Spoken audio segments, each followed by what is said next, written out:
we wake, hear the birds and see the sun.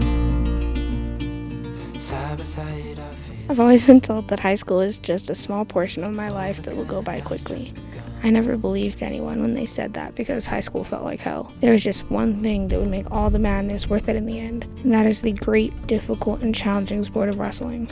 Before I get into my fond memory that I had to choose out of my many, many memories, out of my 7 years of wrestling, I should probably tell you why I started wrestling in the first place.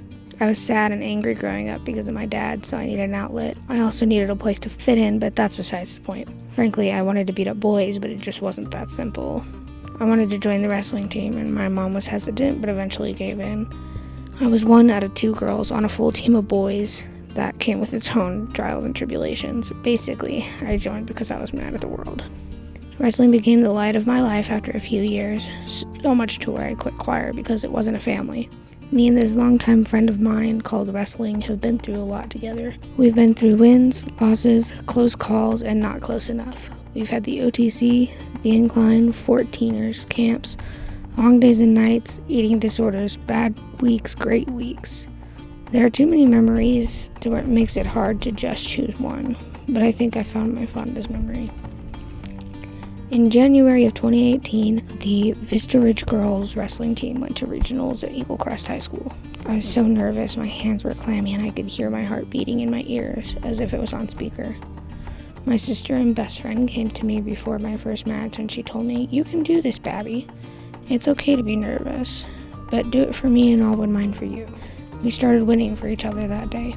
The match was long and I was tired. There was a lot of back and forth, but I got the perfect arm throw. In the end, I ended up winning the match. After my arm was raised, I shook the coach's hands, checked into the table. I ran into the arms of my sister. We were crying because she was so proud of me. We sat there and hugged for what felt like hours, just crying and saying how much we loved each other. Shortly after we separated, I told her that now she had to win her match, and she did. Angelique Norman has inspired me to be better and do the best I can at everything. She recently told me that what we had feared is coming to a reality and that she's going to miss me. She's going into her senior year of high school. I'll be a freshman in college, but right now I'm making a promise to her that I will give my all in college. I won't give up, and every match I win will not only be for myself, but will indefinitely be for her.